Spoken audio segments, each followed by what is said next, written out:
Hello and good afternoon, evening, or morning, depending on where you are in the world today. My name is Christina Chakaeller, and I serve as Assistant Director of Evidence and Policy at the White House Office of Science and Technology Policy, or OSTP. It is my pleasure to welcome you today to Championing Evidence Use for Policy Impact in U.S. Foreign Aid and Beyond. This event is a collaboration between OSTP, the White House Office of Management and Budget, and the Center for Global Development. We at OSTP would like to extend our deep thanks to colleagues at CGD for organizing such a powerful group of speakers to think together today about how to extend evidence-informed decision-making in U.S. foreign aid and international development in particular. I'll just share a couple of brief framing words, and then we will dive right into the agenda. There is some important context that surrounds today's gathering. Specifically, the Biden-Harris administration is deeply committed to advancing evidence-based policies that make equity a central priority. We see this commitment in presidential directives, in regulation and guidance that allow and encourage federal agencies to make use of funds for evidence building and evaluation, and in the day-to-day activities of dedicated leaders inside the federal government who are working to strengthen and expand evidence-based approaches. With this momentum in our favor, we at the Office of Science and Technology Policy, together with our colleagues at OMB, launched a Year of Evidence for Action back in April. The Year of Evidence has three goals. First, to share leading practices from federal agencies to generate and use research-backed knowledge to advance better, more equitable outcomes. Second, to strengthen and develop new strategies and structures to promote consistent evidence-based decision-making. And third, to increase connection and collaboration among researchers, knowledge producers, and decision-makers inside and outside of the federal government. The evidence forums, of which today's event is part, is a centerpiece of the Year of Evidence, and one of the ways that we are working to achieve these three goals. These forums are a series of co-hosted events with leading nonprofits like CGD and academic organizations too. Our goal is for the evidence forums to be a generative space for co-development of concrete strategies for mobilizing research-based evidence that can make life healthier, safer, more equitable, and more prosperous. This is why we are so pleased to be in conversation today with CGD and to be joined by Administrator Power and by other leaders inside and outside the federal government at today's event. We're excited to learn more about the excellent evidence-rich work going on in broad contexts, whether from the U.S. Agency for International Development, where there are longstanding efforts in evidence building and use from the Bureau for Policy Planning and Development, and cutting-edge evidence-driven experiments led by other organizations inside USAID, like Development Innovation Ventures, the agency's tiered evidence fund, which we've learned a lot from. There are also great examples coming from the State Department's Office of Foreign Assistance and the Millennium Challenge Corporation. We'll hear from all of these organizations today and others, and I couldn't be more delighted by this support and the engagement from leaders and organizations both inside and outside of the federal government. With that, I'd like to invite everyone to warmly invite you to learn more about the Year of Evidence for Action by visiting the OSTP website or our virtual home for all things evidence inside the federal government, evaluation.gov. I'd now like to invite Ruth Levine to offer some remarks and to introduce our keynote speaker, Administrator Samantha Power. Ruth, over to you. Thank you so much, Christina, and welcome to everybody. I'm Ruth Levine, the CEO of ID Insight and a non-resident fellow at the Center for Global Development. It is really an honor to open today's event on evidence use for policy impact in foreign aid and development as part of the White House's Year of Evidence for Action. All of us who are concerned with making the best use of evidence for decision-making know that context matters, and that findings from research and evaluation really only turn into action when they're relevant, when they're salient to the contexts in which the decisions are made. USAID sits at the nexus of three contexts: The first is the U.S. policy and political environment, because the agency is part of the foreign policy infrastructure. It is part of the federal government. It is funded through congressional appropriations of U.S. taxpayer dollars. And this is the context in which much of USAID's monitoring and evaluation work has been oriented, demonstrating that the agency is an excellent steward of precious U.S. government resources. When I had the privilege more than a decade ago of working with a team in the agency to develop the evaluation policy, that context fundamentally shaped how we thought about the evaluation agenda and uses. Accountability and learning, yes, and definitely accountability. The second context for USAID is found in the sectoral communities: global health, democracy and governance, food security, climate adaptation, and more.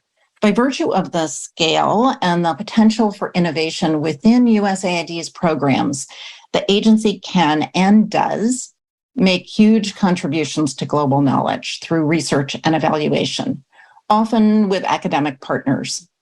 We've seen this in the pioneering work in cash benchmarking and the creation of development innovation ventures. So what's the third context? Well, maybe it's the most obvious. The third is the policy context in USAID's partner countries. The agency can amplify its positive impact and influence in truly profound ways by supporting evaluations and research that respond very specifically to questions that need to be answered for decision-making by governments and by civil society actors. This is a true frontier for the agency, and a really, really exciting one that I know that people within the agency are themselves excited about. And to do it well will require an extension of both the generation of evidence and support for its use. A recent report from the CGD working group that I co-chaired with Amanda Glassman included 40 policymakers, researchers, and practitioners from around the world. And we focused exactly on this, calling on funders from multilateral organizations, bilateral agencies, and philanthropies to support locally immersed researchers and evidence organizations whose work has a unique and often overlooked ability to inform and improve policy decisions. The themes of evidence use, researcher policymaker partnerships, evaluation capacity, and local expertise, that is what today's event is all about. I know you did not actually come to listen to me talk about this, but rather to hear from the administrator of USAID, Samantha Power. Administrator Power is a Pulitzer Prize-winning journalist, a tenacious human rights advocate, and a scholar. From 2013 to 2017, she served in the Obama-Biden administration as U.S. Permanent Representative to the United Nations. Before that, she also served on the National Security Council staff as Special Assistant to the President and Senior Director for Multilateral Affairs and Human Rights. She's now the first USAID administrator to sit on the National Security Council's Principals Committee. Administrator Power, we welcome you warmly and are eager to hear your insights. Thank you, and over to you. Thank you so much, Ruth. And I can say for one that I would have been very happy to keep listening to you on the subject of evidence and development impact. Thanks also to Christina for the great leadership from the White House, from the Office of Science and Technology Policy, also that of the Office of Management and Budget. These evidence forums are incredibly important. I hope many of us can find the bandwidth to take in as much of what there is out there to be learned as possible.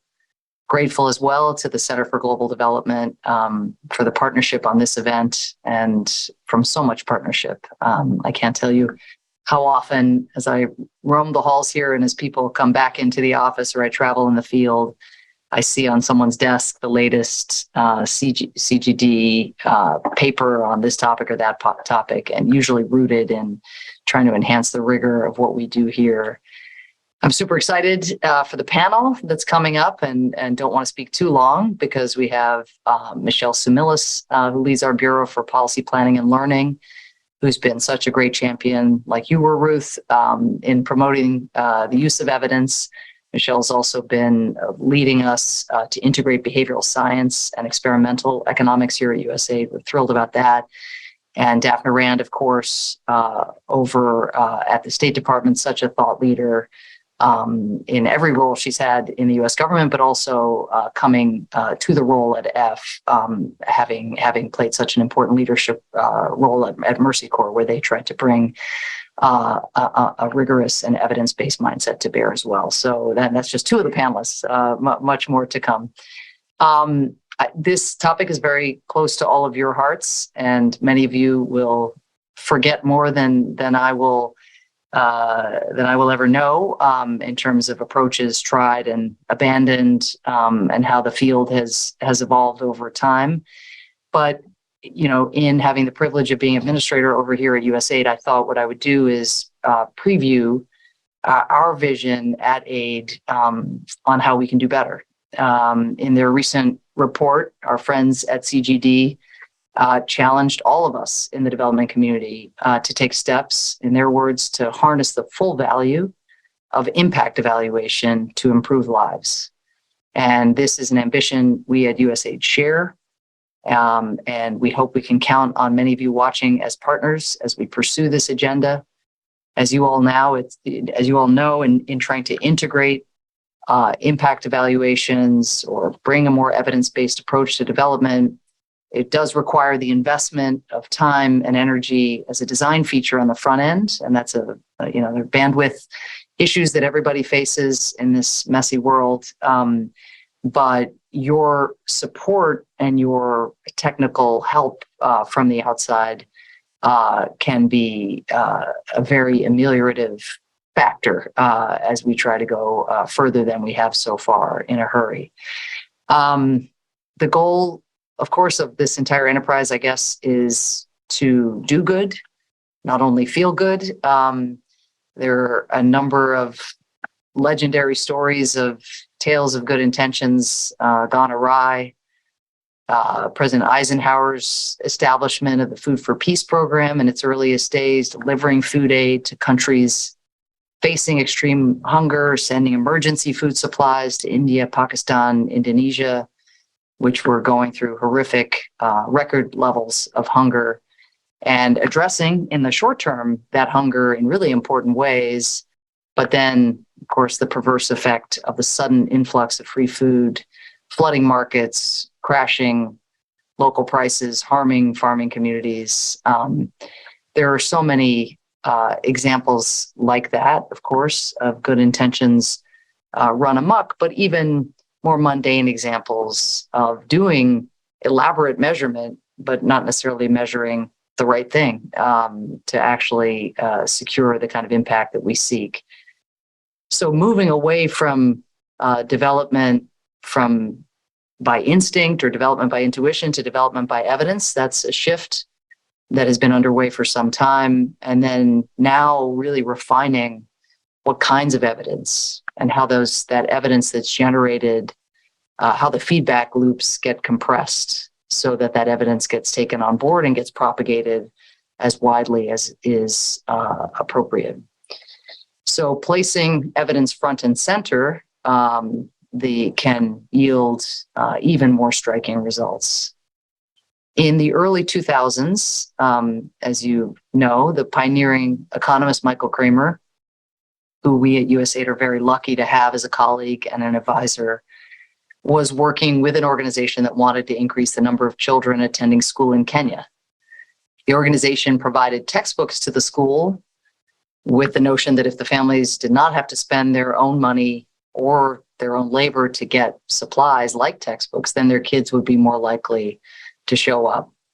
But contrary to that intuition, which sounds like a fairly reasonable intuition to me, providing free textbooks actually had little impact on student attendance, except for the most high-performing students. Another research study, though, helped them uncover what did, deworming pills, famously. In a study exploring the link between deworming and education revealed that students with access to the deworming pills were significantly more likely to attend high school, since they were healthier and their families had to spend less as well on medical care. Over the course of roughly a decade, the gender gap in secondary attendance was also cut in half. Those benefits, we now know, have kept accruing over the lives of these once children, now grown adults. When researchers followed up years later, the students were more likely to be employed. Their salaries were likely to be higher. So again, investing in school supplies, it turned out, hadn't worked, but the numbers show that investing in this one public health initiative had profound and cascading economic benefits over time. So to determine if our work is actually driving the impact that we seek, we need to measure it. That isn't always possible, but where it is possible, it is necessary.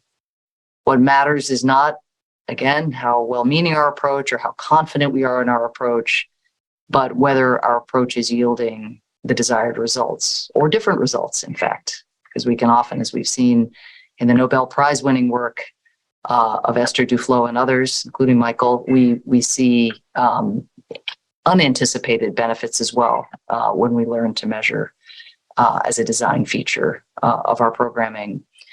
Whether students can attend school, we can learn. Whether parents can feed their children, whether farmers can make a living, whether communities are going to be equipped by our disaster resilient infrastructure investments, for example, to withstand a disaster.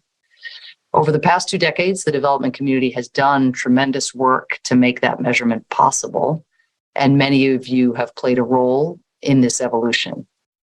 The results, as we measure our measurement, are encouraging. In 1990, those designing and running development programs conducted almost no impact evaluations. Today, the development community is conducting at least 1,600 a year. And thanks to the work of many, but most especially Ruth, who was our first learning and evaluation senior leader at USAID, this agency has benefited tremendously from this growing trend of evidence-based development. In 2010, as part of a suite of modernization reforms, USAID founded Development Innovation Ventures, which funds rigorous evaluation of new ideas and then scales those ideas that work. DIV has funded 277 grants in 49 countries since it opened shop back in 2010, and its financial benefits, according to a 2019 study, outpaced the initial investment by a ratio of 17-1. In 2011, Ruth and her team crafted our first ever evaluation policy, which mandated that USAID program officers measure the impact of their work in the field when possible. Now, this wasn't just a first for USAID. It was the first federal government policy on impact evaluation, and it quickly became a gold standard for other government agencies and external development organizations. And it has led our agency to design and conduct more than 130 impact assessments of our work around the world. Now, given the vast resources that we program, the vast number of contracts and grants we do every year, needless to say, while growth is important, that this practice needs to be much more widespread. And luckily, we have just brought to USAID a person familiar, I'm sure, to all of you, just the person to help us measure more and measure better. We have just welcomed Dean Carlin, one of the world's leading experts on evidence and impact, as USAID's new chief economist. And under Dean's leadership, we are going to take a number of steps to expand the use of evidence in our work. We will start by making it easier for USAID's staff to use evidence. And to do that requires bridging the last mile problem, to take the evidence in our assessments out of the studies that we are doing and to put them in the hands of our teams in the field who design our programs and shape our work. And not just studies, of course, done here or impact evaluations done here at USAID, but there's an entire community of people who have a huge amount to offer our program officers. With Dean in the lead, and hopefully very much expanding our pool of economic expertise here at USAID. Note, To people out there who are interested in coming to USAID, we are very interested in expanding this expertise. We will elevate and expand the use of rigorous testing and examination of evidence and create more opportunities for our frontline staff to access, understand, and incorporate evidence into their work. Another of our priorities will be to expand the practice of cash benchmarking, an evaluation tool that we have used here at USAID, but that again can be much more widespread. Over the past 15 years, the world has learned that direct cash transfers, literally just giving money to the poor, can help efficiently address everything from food security to education gaps, and can have really sustainable results in terms of lifting people out of poverty, sometimes more effectively than programs that provide particular services or other forms of support. Cash benchmarking allows us to compare the impact of any given intervention we do here at USAID against the practice of just giving people money. And it can help us determine which path is more effective, especially given the lower overhead usually when it comes to cash provision. While we have made significant strides, we still have much to do to place evidence-based policymaking at the forefront of USAID's development work. We have to produce data that is rigorous and that is equitably measured, informed by the needs and the desires of the communities we serve. We need to make that data accessible, again, to those who are in the best position to analyze it and to use it to inform their work. We need to provide that evidence to others, being very transparent in what we learn, including policymakers in the countries in which they work, so they can benefit from all of the learning and knowledge that is out there. And maybe that's the most important point I can make about the value of evidence. Our mantra at USAID is that we want to deliver progress beyond our programs. We're never going to have enough resources to keep up with the spiraling development needs that we are confronting. Our progress has to be conceived of as living outside the four corners of our programs and the impacts we seek there. We have to be catalytic. We have to bring in the private sector. We have to bring in and work with more effectively with multilateral development organizations. But this is a classic way in which we have to think about progress beyond our programs, because how can we make an impact beyond our budget dollars and the activities we design and implement? A surefire way we can extend our impact beyond the lifetime of any particular program, make the impact far more sustainable, is helping the development community and policymakers in other countries understand what has worked, what hasn't, and why. What Michael discovered about deworming has gone on to benefit hundreds of millions of children around the world because the evidence of its primary impacts and its secondary impacts were shared globally. The reason we deliver cash assistance or vouchers in humanitarian emergencies, if you see the trend lines there, they're going up, up, up, up, up. And not just us, but the WFP and other international relief organizations. Why has that trend taken hold?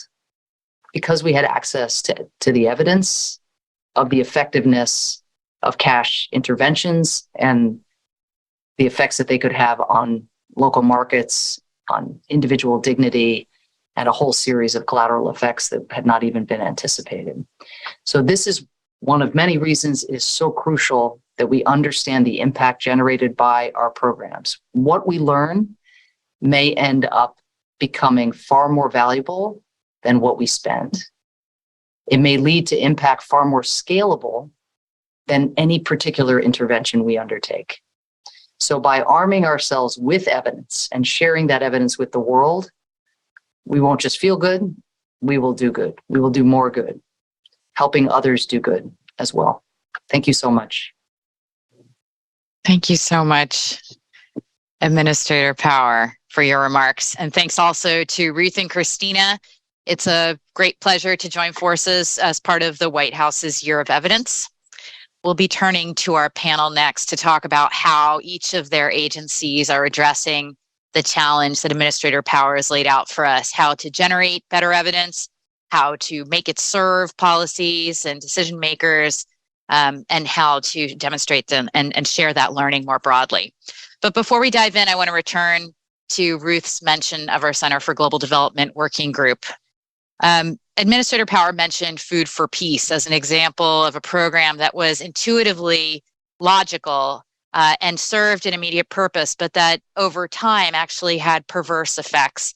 That's one example. But during the COVID-19 pandemic, we've also seen how lack of evidence or incomplete, outdated, poorly designed evaluation studies are costing lives and livelihoods. And around the world, we do bear witness to the scarce and therefore precious resources of foreign aid being deployed too often without attention to their efficiency and their impact.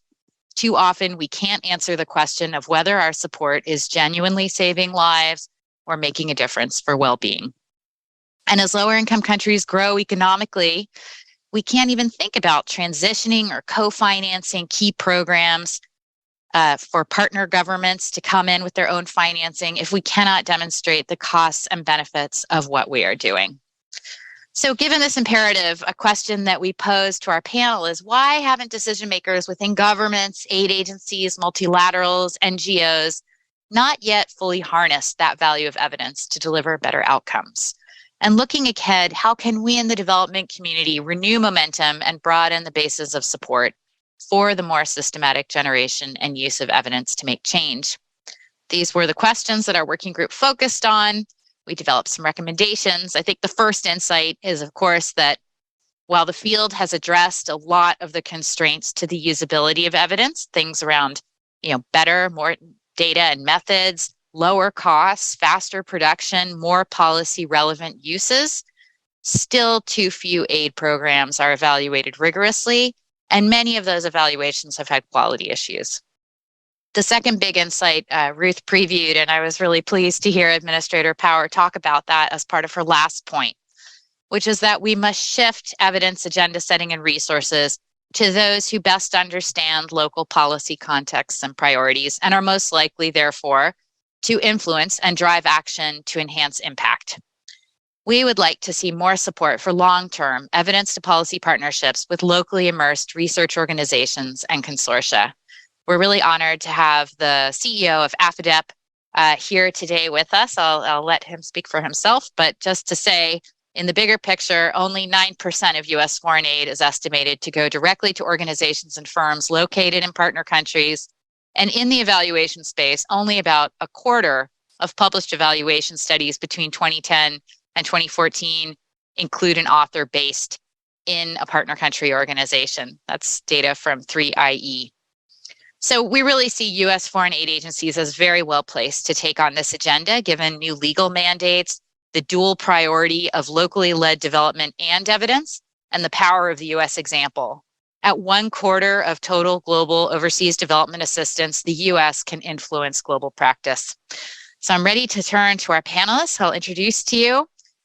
Before I introduce you to each one, I want to let you know that you can ask us questions on the YouTube feed. If you put that below the broadcast, you can hashtag us on Twitter at CGD Talks or at CGDev, or email us at events@cgdev.org. So we're pleased to be joined today by Daphne Rand, the Director of the Office of Foreign Assistance at the U.S. Department of State, Alicia Phillips Mandeville, who's Vice President of the Department of Policy and Evaluation at the Millennium Challenge Corporation, Elia Zulu, the Executive Director of the Africa Institute for Development Policy, or AFIDEP, and Michelle Similas, the Assistant Administrator of the Bureau for Policy, Planning, and Learning at USAID. What a remarkable panel. Thank you for joining us. So let's kick off with Daphne. You sit at the helm of the State F Bureau, which plays a really unique role, actually, in coordinating U.S. foreign aid resources and reporting to Congress. Speaking from your vantage point, where do you see key areas of progress on evidence and what work still needs to be done? And if you could also say a bit about the role of the so-called Evidence Act, the U.S. Foundations for Evidence-Based Policy that was introduced in 2019. Over to you, Daphne. Thank you so much to you, Amanda, to your colleagues in CGD. Thank you to OSTP for convening us and for really, with OMB, leading the charge in the Biden-Harris administration on promoting the use of evidence across all of our agencies. We feel this leadership from the White House. We feel the prioritization, and this event today is just one manifestation of how much this administration has prioritized evidence. Thank you again for the report, which we have read here at the State Department, and really applaud the efforts. And just like the administrator mentioned here at the State Department, we're also consumers of CGD's reports. The report highlighted that evidence is not a new movement in the policy sphere, and in fact, that every U.S. president since George W. Bush has attempted to advance the use of data and evidence in U.S. foreign assistance decision-making. I think that's an important first point, that we are part of a broader movement, and Ruth and others have been in this movement for a long time. We today are trying to really institutionalize and make a lot of progress very quickly. And I think we have a lot of great wins on our back helping us. And I want to just say that as a senior official at the State Department, I think there's been a big burst of progress in the past couple of years. And in fact, the 2019 Evidence Act, so the Evidence and Policymaking Act of 2019, is part of this game-changing burst of progress. And I'll speak in a bit about how the State Department has embraced it with great enthusiasm. I'd also note that the FATA, the Foreign Assistance Transparency and Accountability Act, adopted 3 years earlier in 2016, also had language on evidence. And I think it's important to record and note that those organizations that made FATA happen also saw the importance of evidence. So there's been a burst of progress. These two laws and others, including the Global Fragility Act, have outlined the need for evidence of impact in foreign assistance. And increasingly what we hear here at the State Department from Congress and NGOs and academics, and are most importantly, the recipients of U.S. foreign assistance, is the need for more strategic approaches to monitoring, evaluation, and learning in foreign assistance. We here at F have called it strategic MEL, although I'm not sure that's actually the right new term. We might need actually a new term for what this is. We're also, I should note, hearing questions not only in the laws, but also from members of Congress in all of our hearings and briefings that we give here at the State Department. A good chunk of the questions for the record, or the questions asked, have to do with basic questions of how do you know that you've achieved your end? So these questions are ambient across every policy space. So let's define this idea as strategic MEL. It's important to have a common understanding. This approach at the most basic should be oriented not toward just compliance and accountability. It has to be towards more. The outcomes and the learning has to be useful for decision making at both the programmatic and indeed at the higher strategic level for policy development, to create the policy and conceive of it in the very first instance. And second, at the most basic, a strategic approach to MEL must ensure that we are measuring meaningful outcomes and impacts and not outputs. And the administrator, when I worked with her back in the NSC when we were staffers together, would always talk about outputs and not inputs. And indeed, that needs to be the very basic foundation for strategic MEL. Sometimes we always need to identify what we're measuring, but sometimes the outcomes will be in the development world. Others here at the State Department will be in other foreign policy areas such as security goals. This is a tall order, and I think we all need a great deal of humility, despite all the progress in the policy space, as we implement and execute strategic MEL. Here at the State Department, I'd be the first to acknowledge, as sort of a longtime State Department person, that we've not always had the very best record in introducing and prioritizing evidence and evaluations and learning into our work. Our colleagues on the panel have more advanced, in fact, at MCC and USAID development of impact studies and RCTs and other types of evaluation tools. But here at F, we're overseeing the coordination of approximately $40 billion annually every year. This year, of course, was a high watermark for foreign assistance with our many, many supplementals.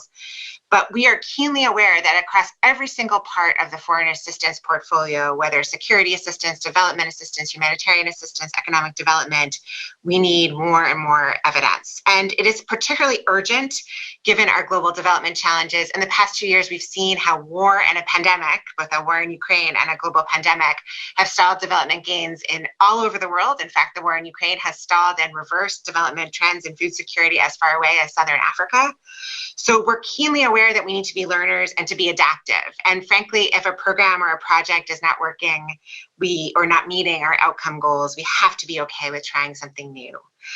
This is critical to achieve our development goals over time, and especially as we're facing this kind of world with uncertain shocks, whether climate or civil conflict. Let me talk a little bit about what we're doing here at State. The Secretary himself is very invested in this as part of his modernization agenda.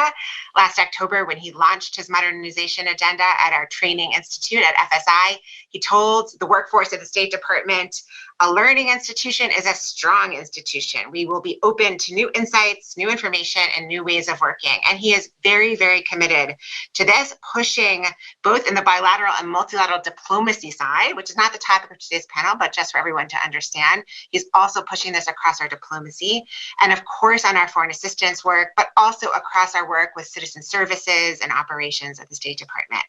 For example, as part of the modernization agenda, we have created the first ever enterprise data strategy, and it is bearing fruit as we speak. Our Center for Analytics has been staffed up with data scientists, and they have already applied machine learning methods and data analytics across the department. For example, recently before the COP conference in Sharm el-Sheikh, our Center for Analytics developed top-notch data on climate for our diplomats to engage and integrate into our negotiations on climate. Across the building, independently, and before this administration even, independent bureaus on their own have taken upon themselves to build knowledge platforms and even to approach evidence and learning in new ways. I will commend the DRL Bureau, the PM Bureau, the INL Bureau, the IO Bureau, many, many bureaus here, but particularly those who have invested people and money to build out impact evaluations, large end studies, and increasingly using more and more sophisticated social science work. So finally, as I conclude, I just want to give a pitch to the Evidence Act. I know OSTP was deeply engaged in the birth of the Evidence Act in 2019. So thank you to OSTP, past and present. Here in the building, there's much energy on the learning agenda. We have 8 different groups that are answering these questions. We had a launch at the Kennedy School. We have organized over 100 or 150 officers around these 8 questions. We have 4 years to answer to the White House and give them our learning activities. I have to say there's so much energy for the learning agenda at the State Department that we have to cap the number of learning activities sometime. Everyone wants to do an after action. Everyone wants to do a self-evaluation. Everyone wants to learn. This is an institution where we have officers, after all, who are going from post to post across their career and bring very meaningful learnings from one place to another. So we are just thrilled that the evidence bug has caught fire here at the State Department via the Evidence Act. And we are excited to work with this community of foreign assistance experts as we move forward. And thank you, whether it's Global Fragility Act or our China work or our PEPFAR work, we will be open to your ideas and feedback. Excellent. Thank you so much, Daphne. It's really inspiring. And, I think sometimes we have the idea that it's only development programs and policies that can be evaluated. But in fact, like all of our assistance programs can be better evaluated and assessed against what it is we're trying to accomplish. So thanks for those great comments. And we'll come back to you in the conversation. Let's now turn to Alicia Phillips Mandeville, who stands with Millennium Challenge Corporation, really an organization that started with a very clear mandate around impact evaluation as part of the compacts and publishing a number of regular evidence-oriented products. All of that stuff has been in the public domain. You've had principles and practice evaluation briefs. We've really admired the work that MCC has done over the years. A question for you is, where do you see opportunities to do more, to get more evidence into use? How do you think about your counterparts in country and how they use the evidence to design the compacts or more broadly? And then how are you influencing the other U.S. agencies? Thank you. Thanks very much. And it's great to be here. And we're really enthusiastic to be able to join a year of evidence in action. And to, I guess, as you said, when we got set up, MCC was really established during a point in time where evidence and aid effectiveness was really the use of evidence to make decisions about how to use foreign assistance and how to be effective with it was really coming to the fore. And so we have the luxury of it being built into our DNA. And so that ranges across kind of the very early decisions around a data-driven scorecard to identify the countries we'll select, and evidence-based constraints to economic growth analysis to identify the sector that we'll work in, a cost-benefit analysis, which is, stacking up the costs and the benefits, making sure that what we invest in, we actually get the impact that we're looking for. And then for every project, we actually conduct an independent evaluation and publish the results. And so with that kind of at the outset of how we proceed in the world, this question and conversation around how do we look to the use of evidence and how do we incentivize and make sure that evidence is available and accessible in ways that people can bring it to bear is really kind of where we're focused right now. We think a lot about it's great if you can produce the evidence. It's great that you can report the evidence. That certainly makes you accountable. Until you're using it, though, you haven't brought the circle all the way around. And so I think at this point in the process, MCC is really focused on how do we think about ourselves as an evidence broker for ourselves, of course, and for others as well. And I think the fact that we're thinking about those together is a big piece of how we understand the way we can make progress. So as you mentioned, we already have sector results and learnings pages. They're publicly available on our website. We've got them for each of the sectors that we work in.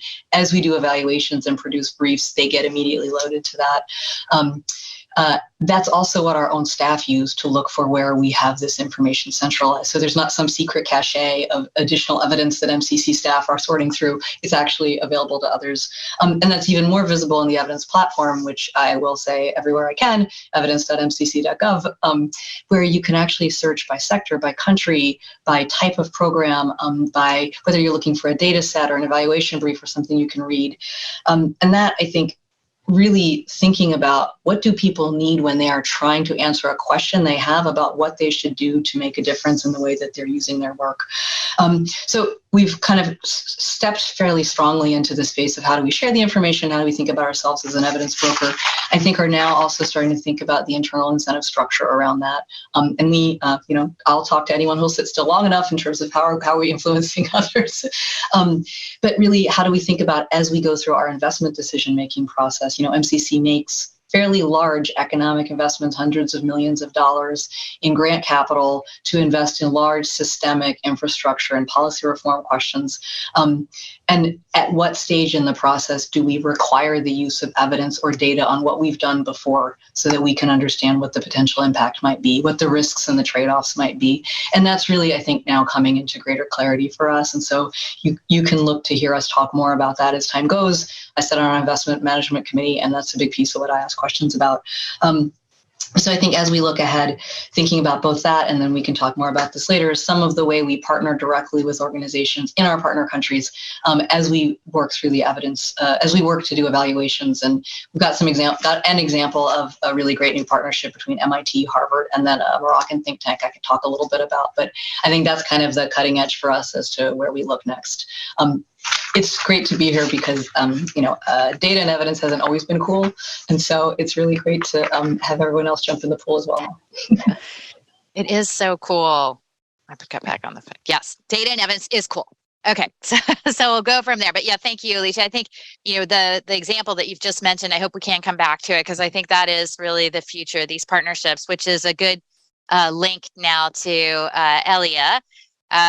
Last year, AFIDEP received its first direct award, really after a decade of being part of the USAID ecosystem through being a subcontractor or grantee, which is super exciting.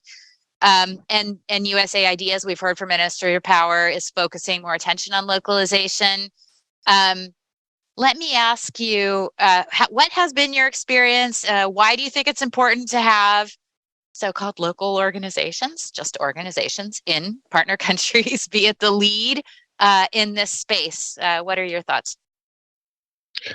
All right. Thanks a lot for that question and for having me in this panel.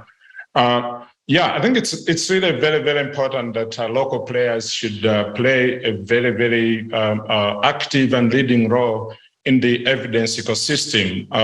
We know that use of evidence in decision making is vital in ensuring that governments and development partners choose the right investment priorities, allocate the scarce resources prudently, but also in designing and implementing interventions that are best placed to maximize returns to investment. More than that, at implementation level, there's the whole issue of evidence really enabling continuous learning to improve our performance of programs. So the localization agenda really is very, very timely. It's really premised on ensuring that local experts and institutions have the requisite technical and operational capacities to own the development challenges their countries face and play a leading role in supporting governments and development actors in addressing them. And I think if you really look at what I just started off by outlining the importance of evidence, it's clear that we cannot achieve localization in practice if local partners do not really play a leading role in the research, evaluation, and the evidence uptake aside of the development processes. Local experts and institutions engage with policymakers on a routine basis, and many of them have gone to colleges together, whether it's permanent secretaries, ministers, people who are making decisions in government. And so when you really approach them, when you engage with them, they are more amenable to understand or take up the solutions that are being put on the table. Unlike maybe some cases where international actors or experts who come on project basis on project funding and disappear when project funding ends, the locals are always there. Policymakers in Africa also tend to say, the research, which is mostly externally funded, is not always responsive to their policy evidence needs. Many say, yeah, research is focusing a lot on defining problems, but what they need is evidence to say, what should we do? How should we go about implementing? Why is that country doing better than us? What should we do differently, maybe at accountability level? And more critically, how much will these new innovations that are coming up, how much will they cost? They want to know if the programs they are running are effective and in producing the desired results. The presidential advisor in Malawi came to my office a month ago and say, we are spending so much money on the fertilizer subsidy program. Is this the best way really to help farmers and so on? Can we evaluate this program so that next growing season, next rainy season, we should find ways to change this? So unfortunately, you find out that these areas, the critical questions that policymakers, what should we do? How should we do it? What will it cost? And so on. These are the areas where research is mostly lacking and where local organizations and the experts are least able to produce answers. Many local experts and institutions, such as universities, are actually funded by public funds, and ensuring that they have that technical capacity to actively engage with and advise governments is bound to play a transformative role in institutionalizing a culture of evidence use, because they are the ones who are producing the leaders of tomorrow. They are the ones who are really seen as experts in many of these countries. But when you really look at across the African continent, for example, many universities do not even have a policy engagement or government outreach strategy. And their engagements with government are sporadic, mainly dependent on personal relationships that specific individuals in the universities have with leaders in government. And also the lack, the weak culture of academies in Africa and many other developing parts of the world limits the role that local experts and academics can play in shaping the development agenda. So I think the issue that we need to understand is that promoting evidence use works really well when there's trust between the evidence producers and the users of evidence, and enabling the local experts, local institutions play this role will help to build the trust and in more general, to even increase the demand and role of evidence in development in general. So really, I think having an organization like AFIDEP, one thing that we need to understand, we're not really saying here is that the local organizations are the ones who should work on their own. There has to be partnership with northern institutions, partnerships built on mutuality, where we understand that there might be technical expertise that the local organizations need to get as we go along. That capacity building, knowledge transfer need to be there. But at the end of the day, we can't continue having a situation where the local actors, the local universities, the local experts are bystanders in the development process. Because if we continue doing that, we can't really talk about institutionalizing evidence use in development planning. And we also know that in some cases, advice that comes from some quarters, external quarters, there's some type of advice that if an external body is bringing in, maybe it might be an issue of political nature, and local experts may need to be oriented politically with certain groups and so on. It may be better that that message, the messenger should be a foreigner or an external person. So it's really about building partnerships, but making sure that the local players are going to be there on the table. They are going to drive and their agenda, and they're going to have the technical expertise to lead the work.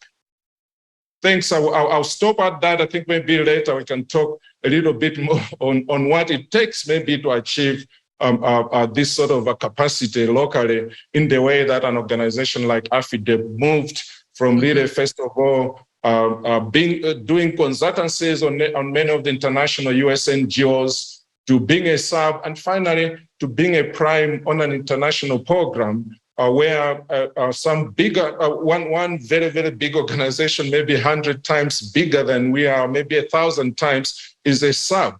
Because at the end of the day, we are looking at complementary skills and competitive advantages that different groups will have in order to promote evidence use, to bring to achieve that transformation that we need to see to improve people's lives more decisively. Thanks. I'll stop there for now. Thanks. Great. Those are great comments. And I do hope we come back to what it takes to get to be a prime. I think that's a great story of how AFIDEP's role in all of this has evolved over time. And it would be great to hear from you. What did that take? And also reflect on what more you would have liked to see from the international community or from U.S. agencies that work in this space. Let's turn now to Michelle Similas. Earlier, we heard about the administrators' commitment to using evidence to inform the agency's programming. And it's a large agency, it's $20 billion a year in spending. And I know there's an enormous amount that's been done, but we'd also like to hear about the challenges that you're facing. Do you think you could share some of those with us as well? Sure, Amanda, thank you so much. Thank you to OSTP. Thank you to the panel. It's always hard to go last. I was looking at my talking points that we all have, and I've been crossing them out and rewriting them as people have made the points I was going to make. So I just want to say thank you to the panel who's been so interesting. Over the last 60 years, the time that USAID's been in place, we've been committed to the belief that sound programming relies on sound evidence. And I'm just really honored to be building on the legacy of the work of Ruth Levine, who's on the panel today. Evidence is part of the mandate of our Bureau, and we are collaborating every day with Administrator Power, Deputies Administrators Adams Allen and Coleman, the new Chief Economist, and others to help the agency, including all of our colleagues in the missions, leverage the power of data and evidence to inform our programming. I'm going to start with a couple of the steps that we've taken to improve learning across USAID in the last 18 months or so, and then talk about some of the challenges that we continue to face. And I look forward to exploring answers to those challenges as we go forward. I would say the first step that we've taken over the last year that's been really important has been the agency learning agenda has been put in place. And this was really a very collaborative process that included our missions, all of our DC staff, our partners. And this agency learning agenda has been the way that we have synthesized our evidence and informed the critical questions that we're looking at across the agency.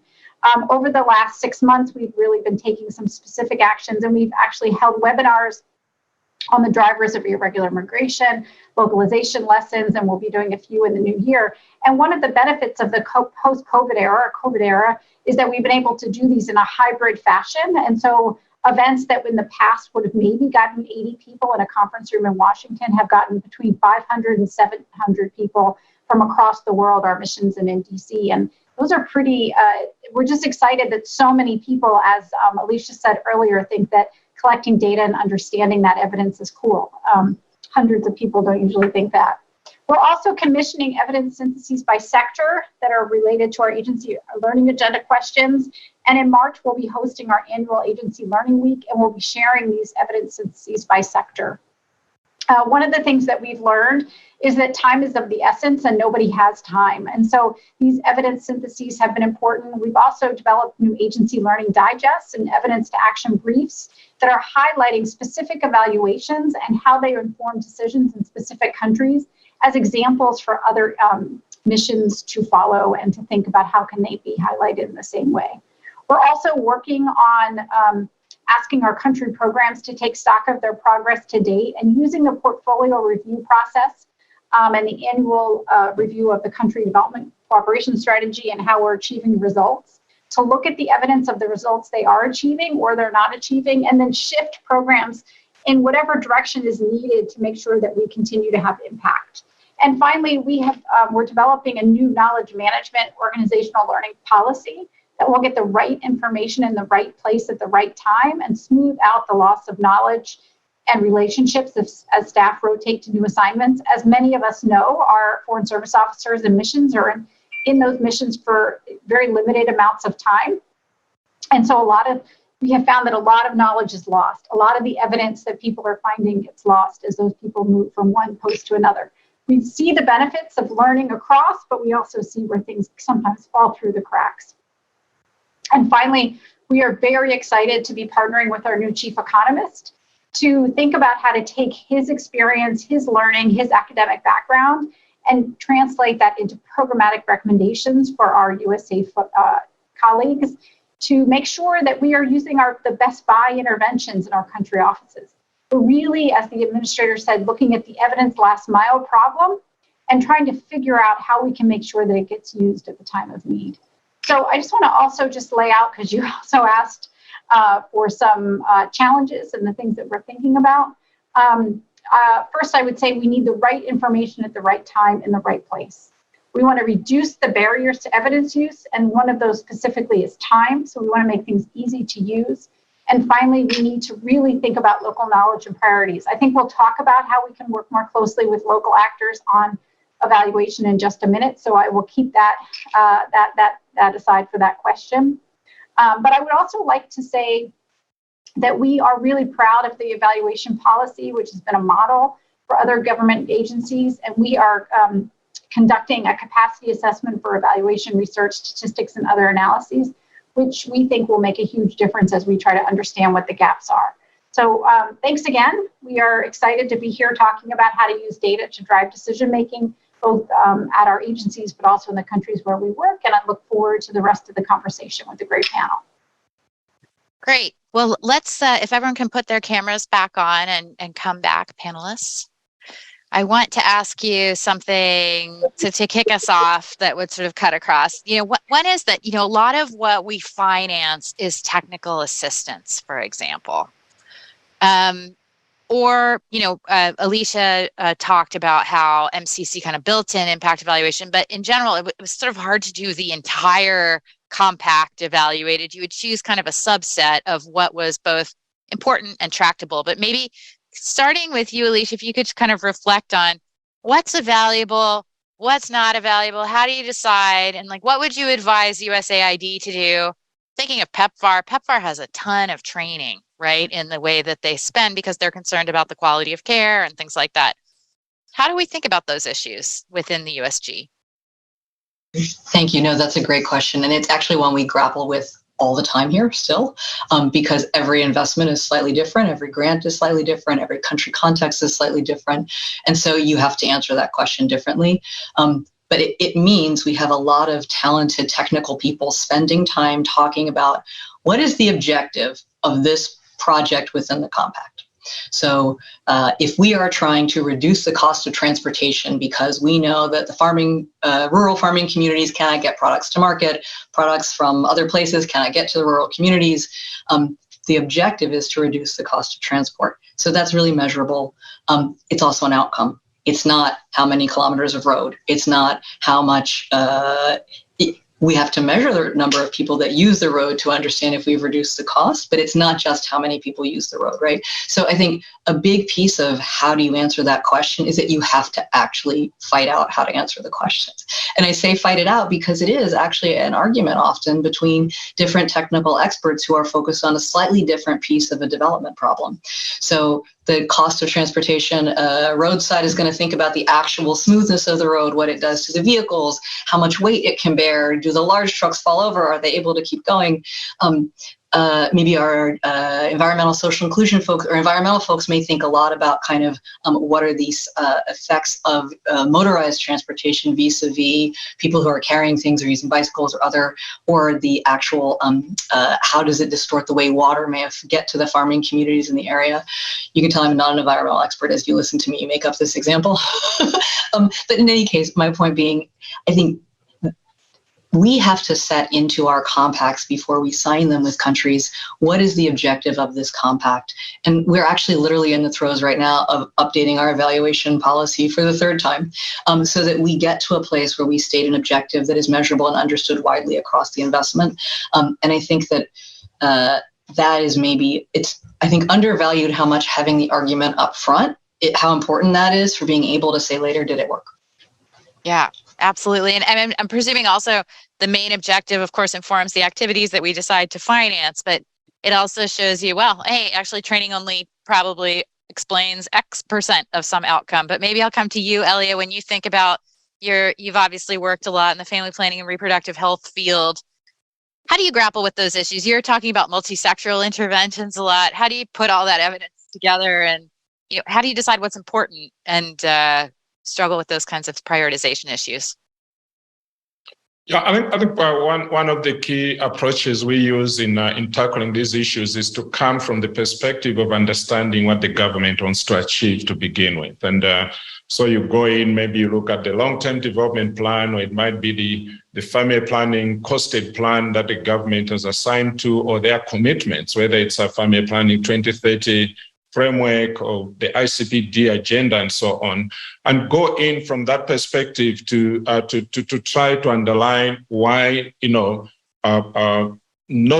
do policy scenario building to try to illustrate to them why not making investments in issues like family planning or, promoting the well-being of girl education, keeping girls in school and so on, would prevent these countries from achieving their long-term development goals or medium-term development goals. In that way, you go in from the perspective of saying, the evidence or the technical assistance we are putting on the table, it's not like we are bringing a foreign agenda, but we are really trying to promote you to help you get where you want to get sooner. And I think when you do it from that demand perspective, from the perspective of how they are looking at the challenges and so on, policymakers tend to be more receptive. And then in the process of engaging on issues like this, like when you look at issues like family planning, how do you look at family planning as a cross-sectoral investment?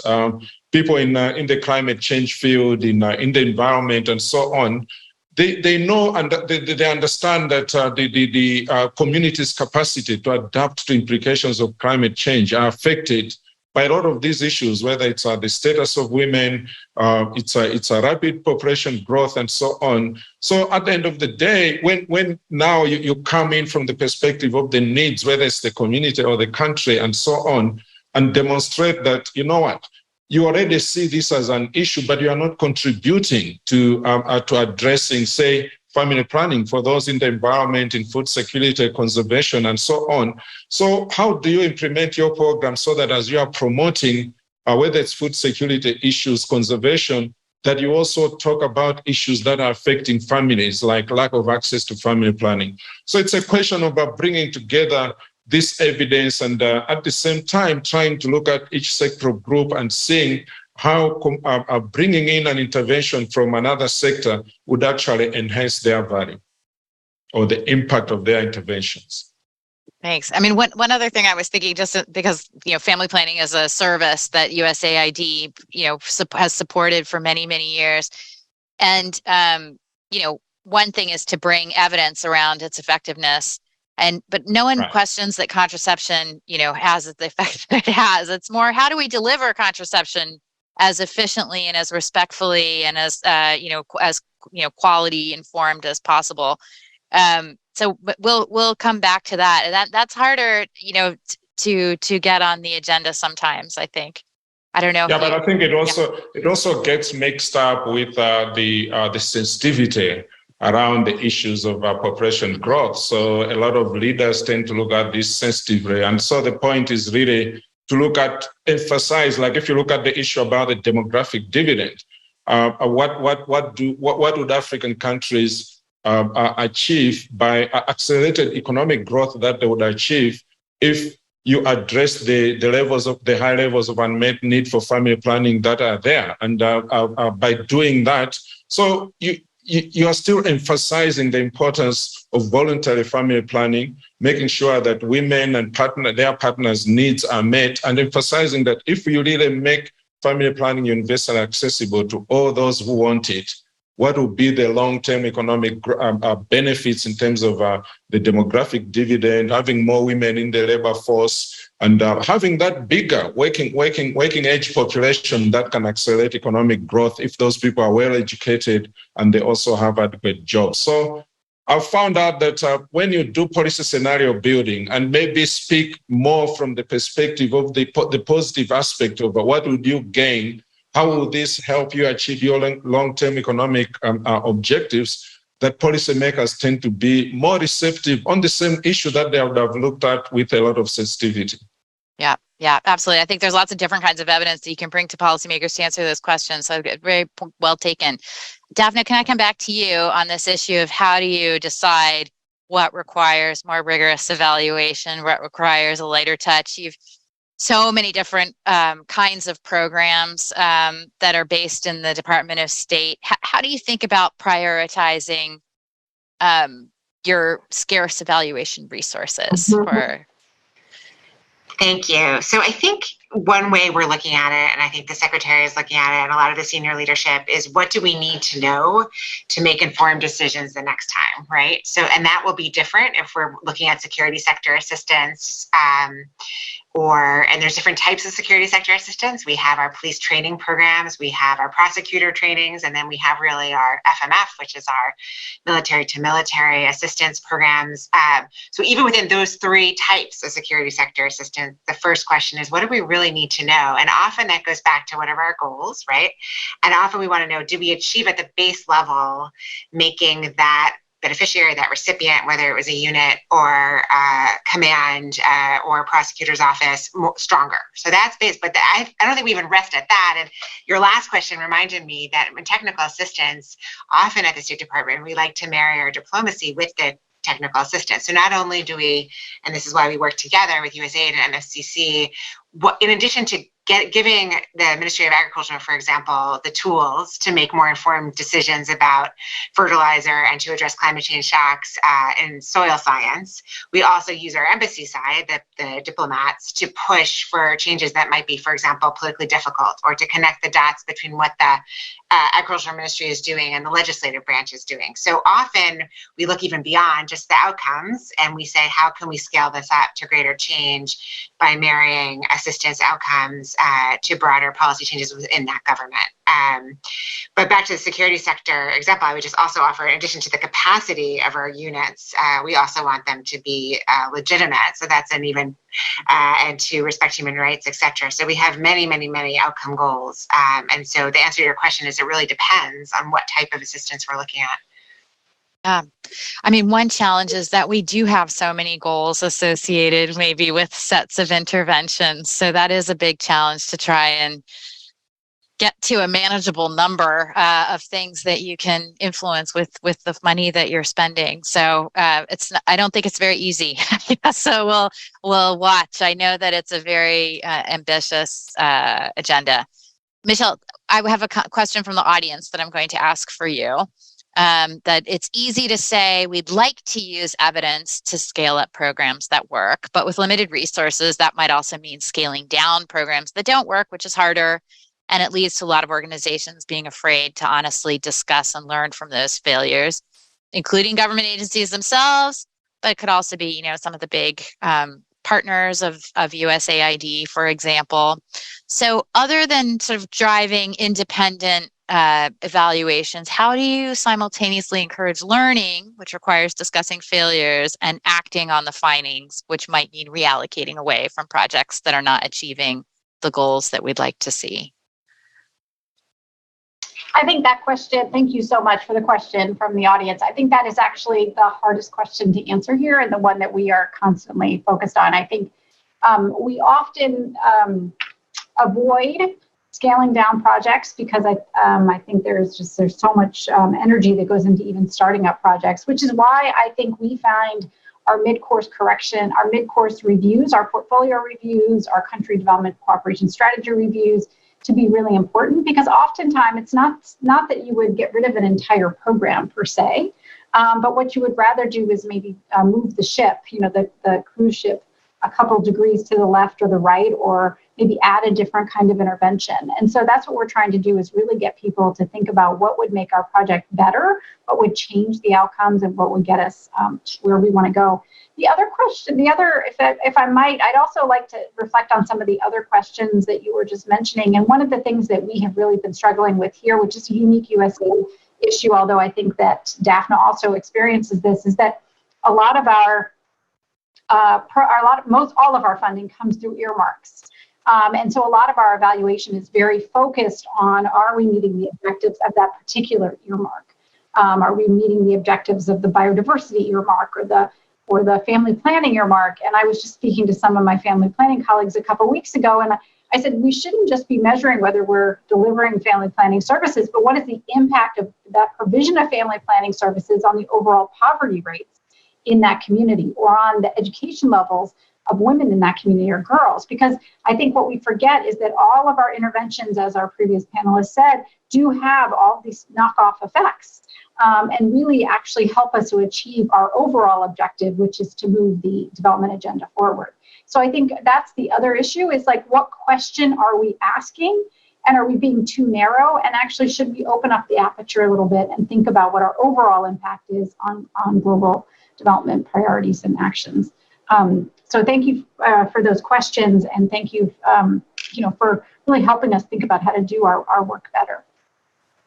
Great, thank you, Michelle. Can I ask you to reflect on the issue we promised to come back on, which is, how to provide better support, more long-term support to the so-called local partners, so organizations based in partner countries that carry out this kind of evidence work. What is USAID thinking about in that space? Thanks for that question. Localization is probably one of my favorite topics of the year. We are talking a lot about how to increase our support for locally led development, which includes not just programs and interventions, but also includes learning, evaluation, and monitoring. We do a lot of this work. We work with a lot of local universities, with a lot of local evidence organizations and researchers in the countries where we're working, to make sure that we're asking the right question, that we're answering the questions the communities want to know, and that we're sharing that information locally. We are working through things like the Partnerships for Enhanced Engagement in Research, or the PEER program, which directly supports researchers in our partner countries with awards of up to about $300,000. So, for example, we have made substantial impacts by countering illegal wildlife traffickers in Kenya and Tanzania, improving fire management in Colombia, supporting women in faculty positions in partner peer organizations. And we feel like this is a very successful demonstration of how local research networks can drive policy action on the ground. We're also partnering with a few foundations to think about how can we create networks of local evaluation organizations, which could then provide local evaluation, monitoring, and research skills to our missions. We also realize how hard that is, and so we are working here in LER to potentially create a couple mechanisms that would be able to be used by our missions to support local researchers. So stay tuned. We hope to be able to launch that in 2023, and it really is a part of our locally led development agenda that the administrator has charged us with taking. She set a target of 25% going to local organizations, and then 50% influenced by local voices. And we are very excited to actually take this agenda just beyond our implementing organizations to our monitoring and evaluation projects as well. So stay tuned for some very exciting news, we hope, in the new year.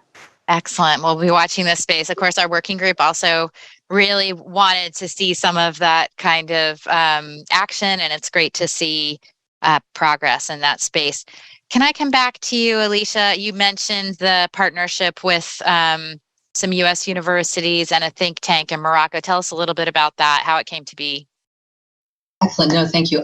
Actually, if I can, want to pick up on something Elias said during his intervention earlier, and because we've got two examples, one in Morocco, as I mentioned, and one in Kosovo, but both of them are embedded in something where there's a really heavy incentive for both the country government and MCC to understand something really deeply so that the work we're doing can go forward, but also the government's own provision of services can go forward. So in Morocco, our compact there includes a fairly substantial investment in the vocational and educational training spaces. And to complement that, there's actually a component of the program that is about establishing the Morocco Employment Lab, which is this partnership between a Moroccan think tank and then MIT and Harvard to actually build research and longer term capability on looking at the way the labor market and supply and demand issues in the labor market are changing over time so that the actual provision of vocational training meets the demand for labor. So that's one that I think we're really excited about and hope that we see more of. It's unique because it stands on its own to complement. It's not embedded as the evaluation mechanism for, right? And so that was a big deal for us, and I think something we're proud of.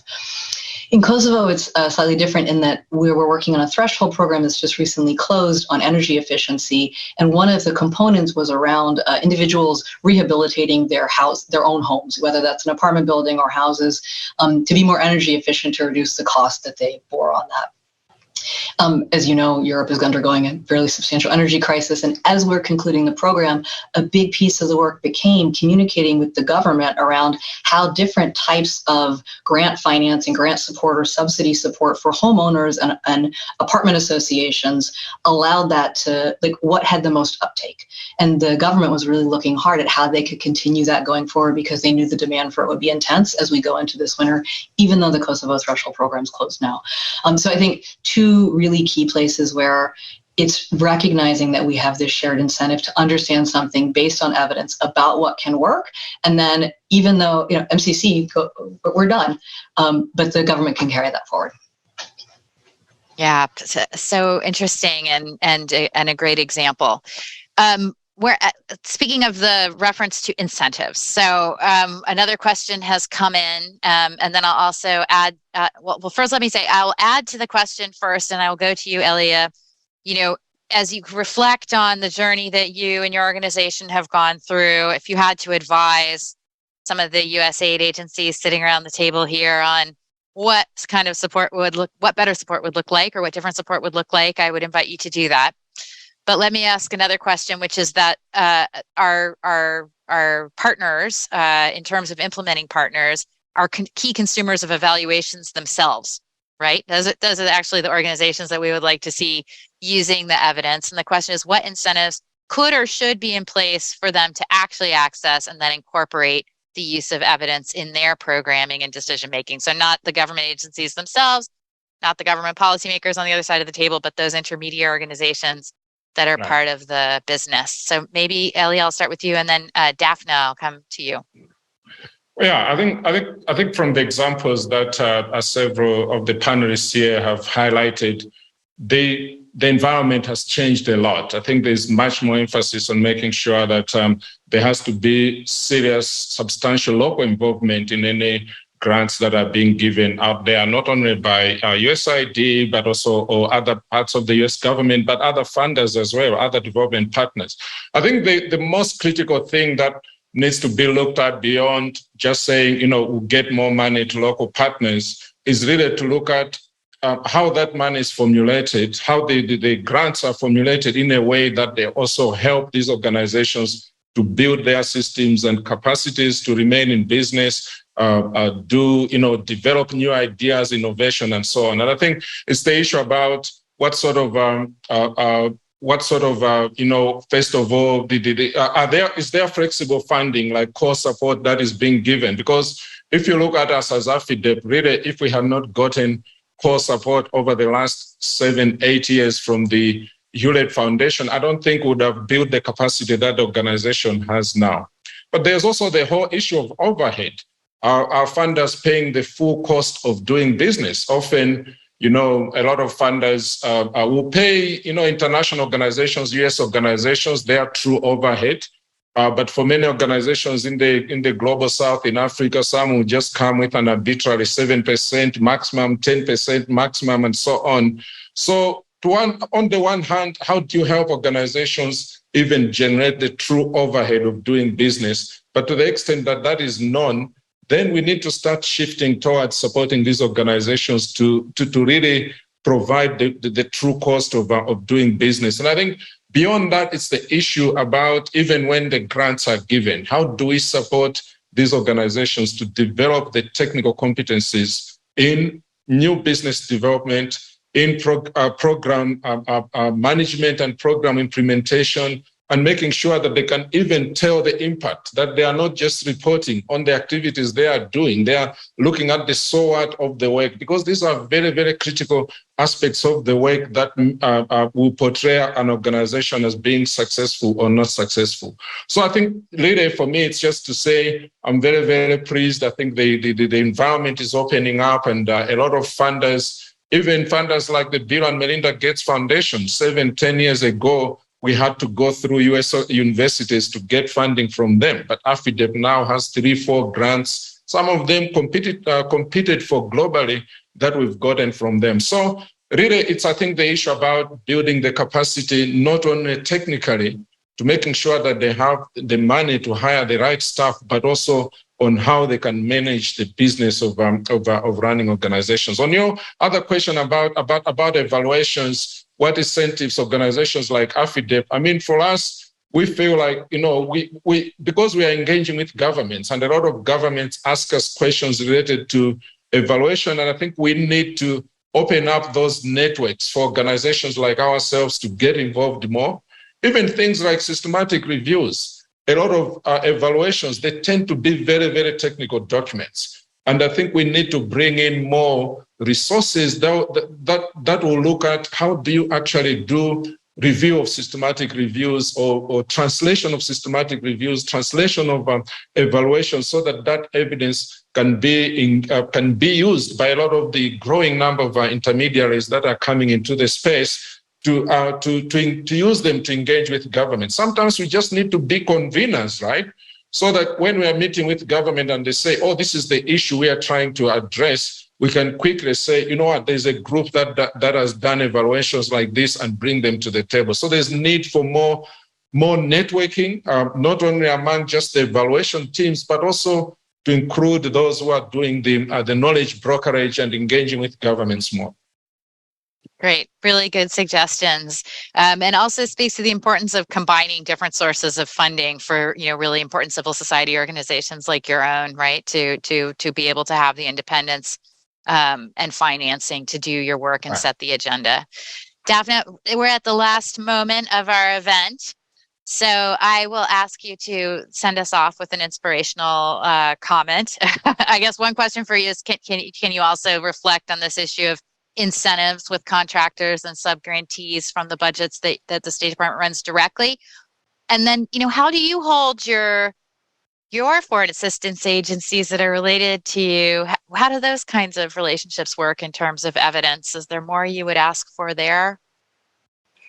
So I think Elia's summary of what needs to change was perfect, and it was a really good call to action to this group. So I just commend and support absolutely everything that was just said about the need, particularly the need to translate up for this community to see how we can, in an open source way, bucket and basket and synthesize pieces of evidence that would be relevant to the right audiences, right? So for example, Congress puts in lots of earmarks, as you heard from Michelle, and we deal with every single day. So if folks care about biodiversity in Congress, if folks care about malaria eradication, or if folks are really caring about basic education, how can we synthesize all the defense out there so that there's a results oriented, even within the priorities that are coming from our funders. Our funders are the American people and the U.S. Congress, American people via the U.S. Congress.